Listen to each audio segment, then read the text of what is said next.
Zdravím všetkých našich poslucháčov už v poradí 17. podcaste Café e Percento. Moje meno je Renata Bederková a ako už viete, budem dnešný podcast sprevádzať ako moderátorsky, tak aj čo to odborne.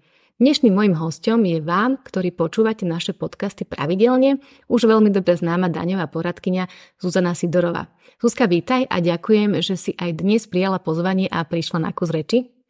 Ahoj Renátka, ďakujem za pozvanie a prajem pekný deň všetkým tvojim poslucháčom. Téma automobil v podnikaní sa dotýka veľkého spektra spoločnosti a živnostníkov a preto mi táto téma prišla zaujímavá na podrobnejšie rozobratie z pohľadu účtovníctva a daní. Čo myslíš, Zuzi? Áno, je to veľmi častá téma u daňovníkov. Osobitne však vnímam v tomto smere aj legislatívu tak trošku komplikovanú a neprehľadnú a preto si to zaslúži samostatný podcast. Zuzka, spýtam sa ťa otázku, či máš v tvojom daňovo-účtovnom portfóliu spoločnosť alebo firmu, ktorá nemá automobil? Z mojej praxe si asi ani aktuálne neviem vybaviť niekoho, kto by nemal automobil zaradený v podnikaní. Ja som na finančnej správe našla definíciu dopravného prostriedku ako pozemné motorové vozidlo so zdvihovým objemom motora viac ako 48 cm3 alebo s výkonom väčším ako 7,2 kW, ktoré je určené na prepravu osôb a nákladov. Pre podcast navrhujem učiť si jednotné pomenovanie automobil. Poďme si krok po kroku povedať, čo sa deje z pohľadu účtovníctva a daní, keď firma alebo podnikateľ kúpia automobil. Situáciu budeme popisovať ako kúpu automobilu z vlastných zdrojov, teda nie na leasing alebo úver. No teda pre začiatok bude účtovné oddelenie obchodnej spoločnosti pýtať faktúru. Teda doklad o obstaraní. Presne tak. Uveďme si príklad. Konateľ firmy si objedná automobil a zaplatí zálohu z bankového účtu spoločnosti. Už tu je potrebné vyžiadať si od dodávateľa faktúru, aby účtovník vedel priradiť platbu z banky. A následne na predajňu dorazí automobil a konateľ si ho prevezme? Áno. A znamená to, že doplatil celú obstarávaciu cenu automobilu, vrátane registračného poplatku pre prihlásenie vozidla na polícii. Automobil si konateľ poistí, predajca mu zväčša vybaví značky a následne odovzdá automobil aj s odovzdávacím protokolom. A o všetkých týchto skutočnostiach účtovník musí účtovať. Zaúčtuje faktúru ako obstaranie automobilu, následne k obstaraniu priradí aj úhradu registračného poplatku za prihlásenie, taktiež ak bolo vybavenie značiek spoplatnené predajcom, aj túto sumu zaeviduje na účte obstarávania majetku a účtuje v podvojnom účtovníctve. Oproti účtu záväzkov zaúčtuje náklad na PZP, teda povinné zmluvné poistenie a havarijné poistenie. Poznamenávam, že poistenia sa neevidujú ako obstarávanie a nezvyšujú kúpnu cenu automobilu. A ešte treba povedať, že vysporiada všetky úhrady faktúr a kolkov cez bankový účet a ak časť bola platená v hotovosti, tak aj cez pokladňu. Potom môže byť automobil zaradený do užívania, čo účtovne predstavuje preúčtovanie z účtu obstarania na majetkový účet. V podvojnom účtovníctve ho poznáme ako účet 022 a priradíme mu príslušný analytický účet, napríklad 022 001. Tu by som sa ešte chvíľu pristavila pri registračnom poplatku. Ako ho správne účtovať? Určite. Podľa postupov účtovania pre podnikateľov, ktorí účtujú v sústave podvojného účtovníctva, sa pod vedením do užívania nového vozidla rozumie zabezpečenie všetkých technických funkcií tohto majetku, potrebných na jeho užívanie a splnenie povinností podľa zákona o cestnej premávke. Podľa ustanovení zákona o cestnej premávke vlastník vozidla, ktoré doteraz nebolo prihlásené do evidencie vozidiel, je povinný osobne toto vozidlo prihlásiť do 15 dní po jeho nadobudnutí. Registračný poplatok je súčasťou obstarávacej ceny iba v prípade, ak je zaplatený do času zaradenia motorového vozidla do užívania. Na toto treba dať pozor, lebo v praxi veľakrát účtovné jednotky silou mocou sa snažia ten registračný poplatok zaradiť do obstarávacej ceny automobilu. A ak je vozidlo v plnom rozsahu používané na podnikanie, napríklad v prípade pridelenia dočasnej značky a v tomto čase nastane zaplatenie registračného poplatku, je účtovaný do nákladov bežného účtovného obdobia? Tak. A v praxi sa stretávame so situáciou, kedy zamestnávateľ vyšle zamestnanca na služobnú cestu a ten ide na služobnú cestu vlastným autom. No, v tomto prípade už nehovoríme o zaradenom automobile do obchodného majetku, ale zamestnanec si musí pripraviť cestovný príkaz a zamestnávateľ mu vyplatí prisluchajúcu náhradu. Tejto téme sme sa venovali v samostatnom podcaste v 15. časti cestovné náhrady. Povedzme si, že konateľ, ktorý automobil objednal a firma alebo spoločnosť ho následne kúpila, plánuje uvedený automobil používať aj na súkromné účely. Vieme, že na túto možnosť zákonodarca myslí a je uvedená v paragrafe 5 odsek 3 zákona o daní z príjmov. V prípade, ak chce konateľ využívať automobil okrem služobného účelu aj súkromne, je spoločnosť povinná mu v rámci mzdovej agendy zdaniť súvisiacu hodnotu nepeňažného príjmu. To poskytnutie vozidla je nepeňažným príjmom zamestnanca, v tomto prípade konateľ lebo konateľ je pre účely zákona o daní z príjmov ako zamestnanec a počas 8 bezprostredne po sebe nasledujúcich kalendárnych rokov od zaradenia motorového vozidla do užívania sa mu teda zdaňuje tento nepeňažný príjem, vrátane ale teda roka zaradenia. Suma toho nepeňažného príjmu predstavuje 1% z celkovej ceny vozidla. V prvom roku zo vstupnej ceny motorového vozidla zamestnávateľa poskytnutého na používanie na služobné aj súkromné účely za každý aj začatý kalendárny mesiac, kde vstupnú cenu myslíme obstarávaciu cenu aj z DPH. Áno, presne tak. A v nasledujúcich 7 kalendárnych rokoch sa táto celková cena obstarávacia každoročne znižuje o 12,5%, a to vždy ale k prvému dňu príslušného kalendárneho roka. Nepeňažný príjem sa zdaňuje za každý aj začatý kalendárny mesiac poskytnutia automobilu na používanie na súkromné aj služobné účely. V praxi to znamená, že ten konateľ ten automobil ani nemusí použiť. Stačí, že mu ho obchodná spoločnosť, pre ktorú pracuje, stačí, že mu ho poskytla. Nepeňažný príjem sa potom upravuje aj v prípade, že na automobile bolo vykonané technické zhodnotenie. Čiže tu by sme mohli posluchačom vysvetliť, že vlastne nemusí mať to vozidlo poskytnuté na celý mesiac, ale môže to mať čo i len jeden deň. Áno, napríklad. U zamestnávateľa sú náklady súvisiace s vozidlom používaným zamestnancom aj na súkromné účely daňovým výdavkom vo výške 100% za predpokladu, že použitie tohto vozidla je dohodnuté so zamestnancom v pracovnej alebo inej obdobnej zmluve a zamestnancovi je zdaňovaný nepeňažný príjem presne ako sme si teraz povedali.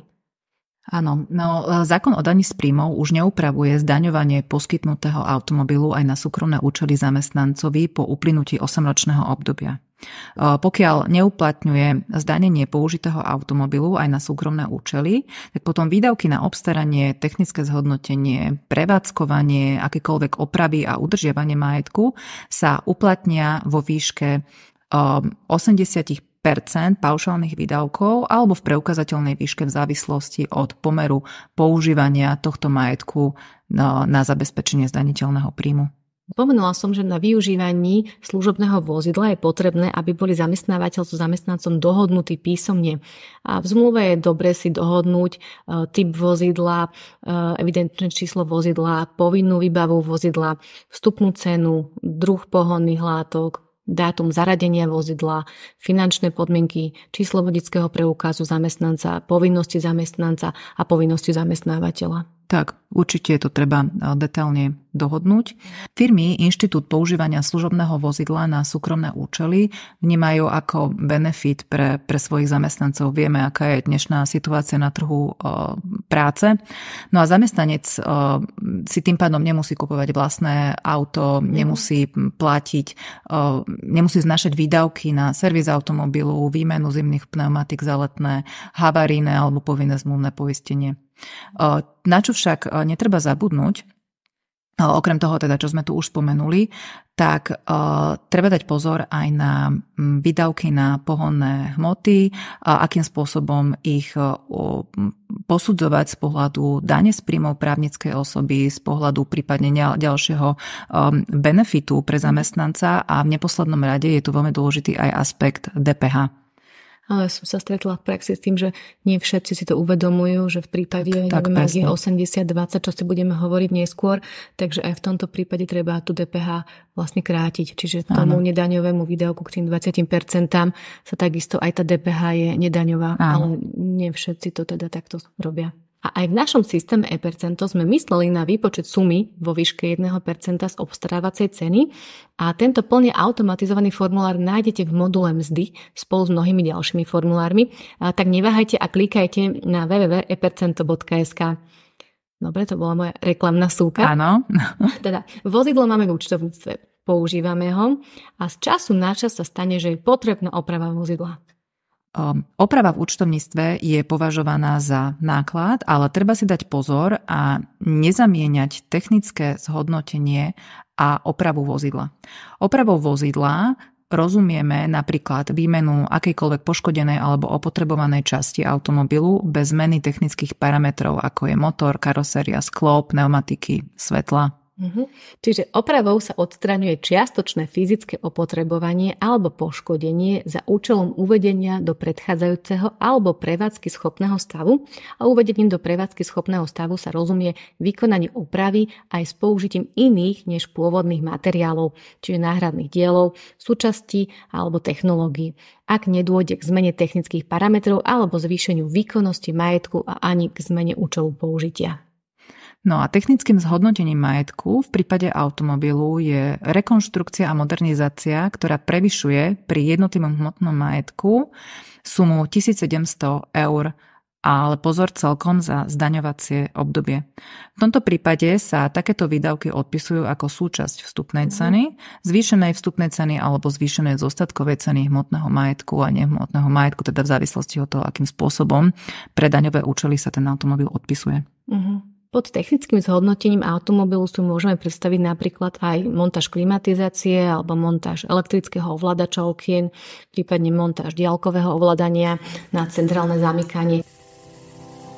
Stále počúvate podcast Café e-percento, dane, účtovníctvo a mzdy pre odborníkov, ako aj bežných ľudí. Viac informácií nájdete na www.epercento.sk. V rámci spolupráce so spoločnosťou Sféra, ktorá ponúka účtovné a daňové webináre a videoškolenia s odborníkmi z Ministerstva financií a finančného riaditeľstva, auditormi a daňovými poradcami, vám odporúčame navštíviť stránku www.seminare.sfera.sk, na ktorej sa dozviete, kedy sú plánované webináre a školenia zamerané na fyzické a právnické osoby a ich daňové, účtovné, odvodové a iné povinnosti.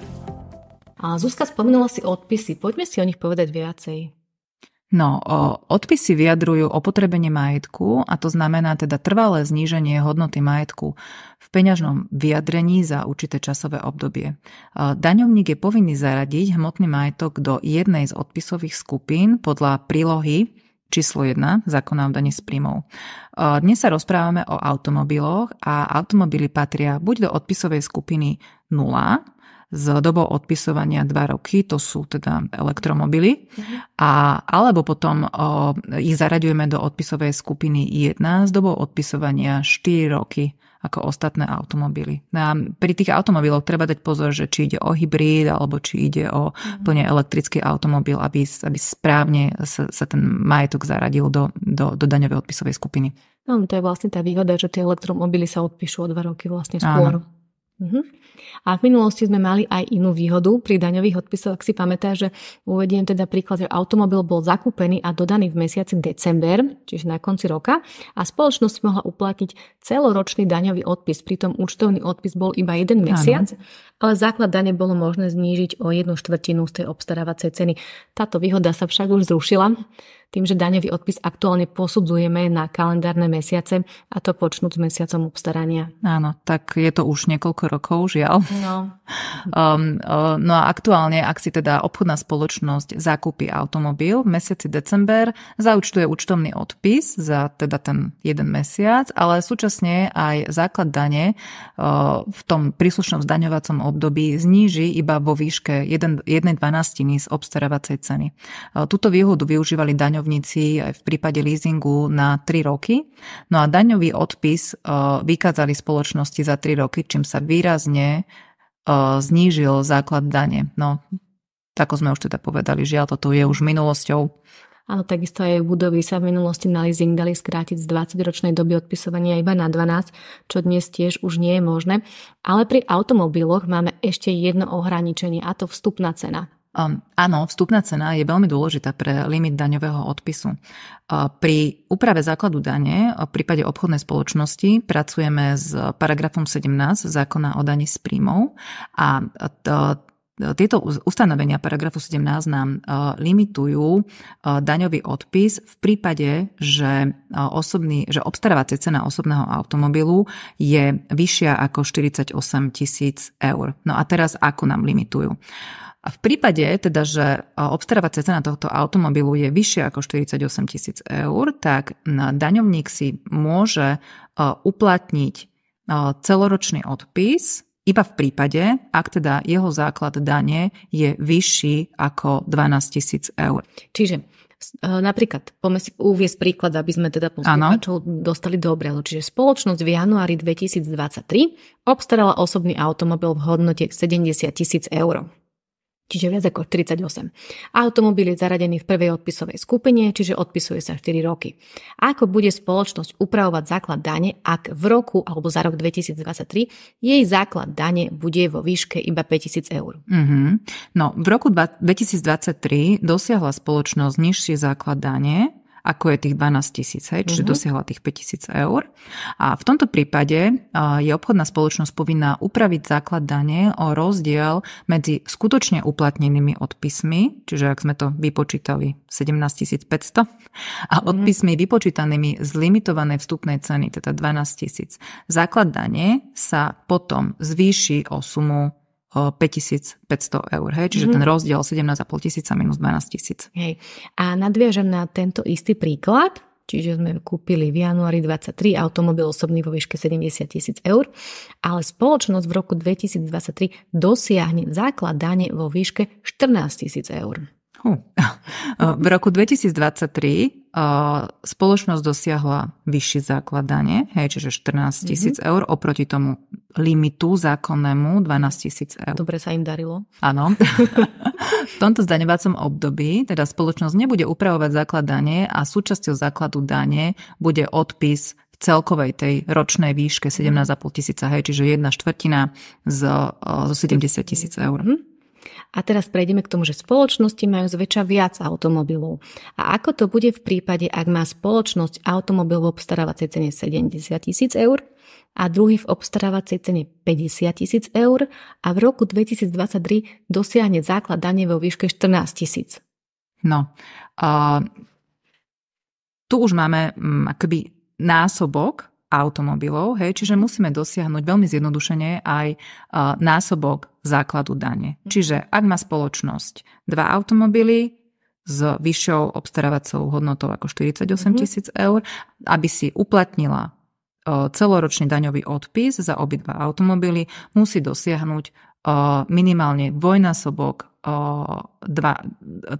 toho limitu 12 000 eur, čiže musí dosiahnuť minimálne základ dane 24 000 eur. Čiže tiež zosumarizujem, že v prípade, ak základ dane pri 2 automobiloch s obstarávacou cenou nad 48 000 nebude tých 24 000 a v našom príklade bol iba 14, čiže spoločnosti k daňovom priznaní uplatní odpisy len vo výške 2x 12 000. Presne tak. Takže nie v tej skutočnej výške, ako by vychádzali odpisy z jednotlivých automobilov, z tých obstarávacích cien, ale iba tých 24 000. A v prípade, ak by bol základ dane vyšší ako tých 24 000, tak môže vlastne spoločnosť uplatniť reálne odpisy alebo tie, ktoré vznikli z tej obstarávacej ceny. Tak. Bez toho krátenia, čiže nemáme ten limit. Áno. No, poslucháčov ešte by som rada upozornila na príklad, ak spoločnosť obstará automobil počas roka. Potom limit na výpočet odpisov sa mení v závislosti od počtu mesiacov zaradenia auta.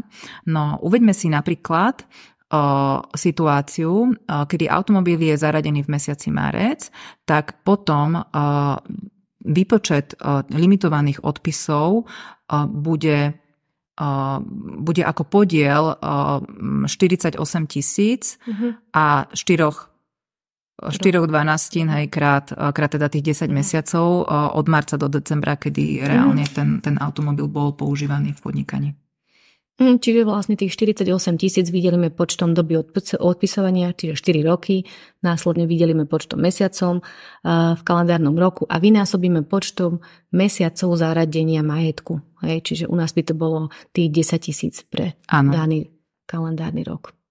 No a presne teda pre jednoduchšiu predstavu, za každý mesiac 1 000 eur, ak je doba odpisovania 4 roky a túto sumu vynásobíme počtom mesiacov, v ktorých bol teda automobil zaradený.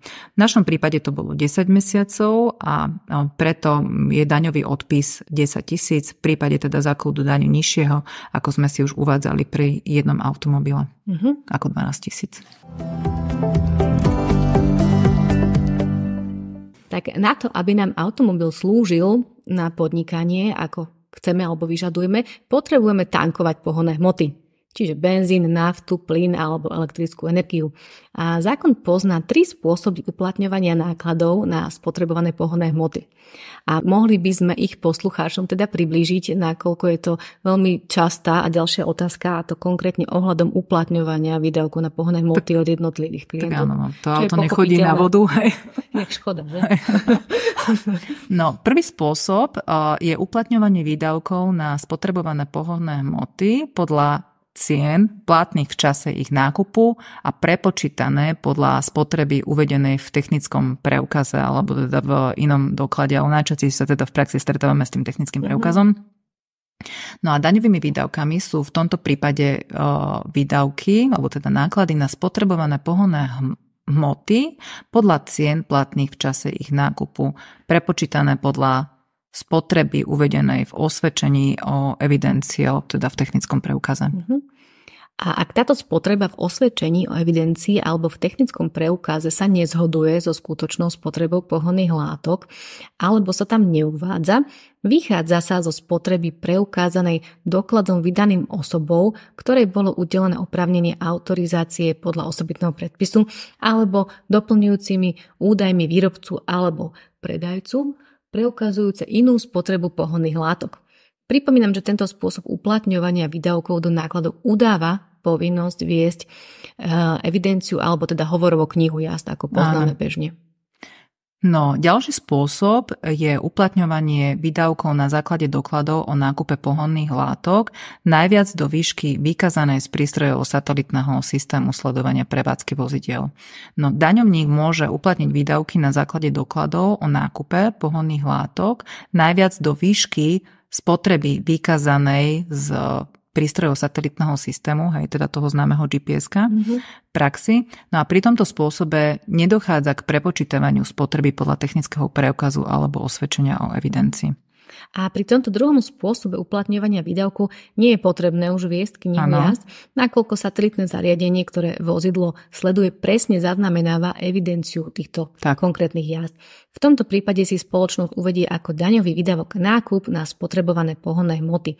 A výstupy zo satelitného zariadenia slúžia ako podklad, na aké konkrétne cesty bolo vozidlo použité.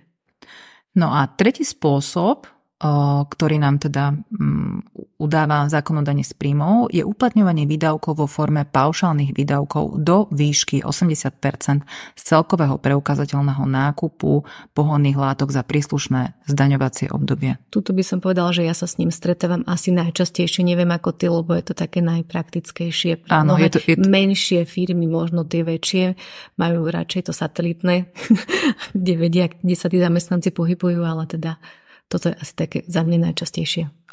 U mňa taktiež, ale má to tiež niektoré úskalia. Ale áno, lebo v podstate znižuje to administratívu a teda s týmto cieľom to je bolo do tej legislatívy zaradené, ale vieme v praxi teda potom aj z daňových kontrol, že nie je to úplne tak, ako to ten zákon píše. Daňovník teda môže uplatniť výdavky vo forme paušálnych výdavkov do výšky 80% z celkového preukázateľného nákupu pohonných látok za príslušné zdaňovacie obdobie primeraného počtu najazdených kilometrov podľa tachometra na začiatku a na konci príslušného zdaňovacieho obdobia, a to pre každé motorové vozidlo samostatne. Pri treťom spôsobe uplatňovania výdavkov nie je povinnosť viesť knihu jazd. ako teda si naznačilo, že tá administratívna záťaž je znížená. A spoločnosť si musí viesť evidenciu stavu tachometra na začiatku a na konci obdobia, a to z dôvodu povinnosti vychádzať z počtu najazdených kilometrov počas posudzovaného obdobia. Neznamená to, že daňovník bude zbierať bločky po celej rodine a uplatní si teda 80% do výdavkov zo všetkých bločkov, ale iba z tých, ktoré prislúchajú počtu najazdených kilometrov. No a ja tuto by som teda premostila trošku stále nasýdenú súvisiacu tému. Automobily, ktoré sú využívané na podnikanie, a týka sa to teda aj tých, ktoré boli využité na služebné účely zamestnancom s vlastníctvom zamestnanca, sú povinné zaplatiť daň z motorových vozidiel, čiže na toto netreba zabúdať. Áno, daň z motorových vozidiel sa platí do konca januára následujúceho roka po roku využívania automobilu na služobné účely a v tomto termíne je daň aj splatná. A ak v priebehu zdaňovacieho obdobia vznikne alebo zanikne daňová povinnosť, daňovníkovi oznamovacia povinnosť nevzniká, tak ako to bolo v minulosti, a vznik a zánik daňovej povinnosti daňovník uvedie pri podávaní daňového priznania po ukončení zdaňovacieho obdobia. Tu by som spomenula teda ešte predávky na daň z motorových vozidiel. Ak výška predpokladanej dane k 1. januáru u jedného správcu dane nepresiahne 700 eur, daňovník nie je povinný platiť predávky. Ak ale presiahne 700 eur, ale nepresiahne 8300 eur, potom daňovník platí štvrťročné predávky. Ak je suma ešte vyššia ako 8300 eur, spoločnosť má potom povinnosť platiť mesačné predávky na daň. A v závere by sme mohli spomenúť, ako je to napríklad s parkovaním, diaľničnou známkou a v prípade novými pneumatikami. No, parkovanie je daňovým výdavkom v čase, kedy bolo poskytnuté a zaplatené.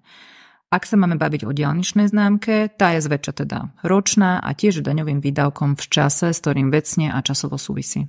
A ešte som spomenula pneumatiky. Pneumatiky zväčša nie sú nákladom presahujúcim 1700 eur, teda nie je povinnosť ich zaradiť a odpisovať. Ale stretla som sa s názorom, že ak sú pneumatiky obstarané v prvom roku nadobudnutia automobilu, jedná sa o technické zhodnotenie a sú zaradené do obstarávacej ceny a odpisujú sa spolu s automobilom. Argumenty sú, že doba využiteľnosti pneumatik je viac ako 1 rok a teda kľudne vydržia aj 4 roky a viac. Zuzi, čo si ty o tom myslíš? Áno, obchodná spoločnosť má možnosť aj pri majetku, ktorého obstarávacia cena je nižšia ako 1700 eur, účtovať ako o dlhodobom majetku. Hej? Keď teda účtovná jednotka si nastaví, že tie pneumatiky majú dobu využiteľnosti 4 roky, tak potom nastaví aj účtovné odpisy podľa teda tejto doby použiteľnosti a z pohľadu dane z príjmov právnickej osoby sú tieto odpisy, účtovné odpisy rovno aj vstupujú do základu dane. Čiže nie je chyba, keď to niekto dá priamo do nákladov, ak je to do tých 1700 eur, alebo v prípade, ak si to niekto zaradí a bude 4 roky odpisovať, je to vyslovene na tom, ako má on nastavené vnútorné procesy. Tak, presne tak. Mal by si teda samozrejme pripraviť internú smernicu a potom ale postupovať jednotne pri každom takomto majetku. Áno, pri každom automobile jednotne, že nie, že v jednom prípade dám do nákladov, lebo sa mi to hodí. Tak zväčša to tie firmy majú nastavené tak, že majú svoju internú smernicu a majú tam nejaký limit obstarávacej ceny a všetok majetok, ktorý je napríklad do výšky 1700 eur, buď ho teda zaraďujú ako dlhodobý majetok, minimálne a teda ale s dobou používania 13 mesiacov, hej, lebo keď sa bavíme akoby v zmysle aj definícií účtovných a daňových, tak teda mala by tam byť tá použiteľnosť minimálne 13 mesiacov.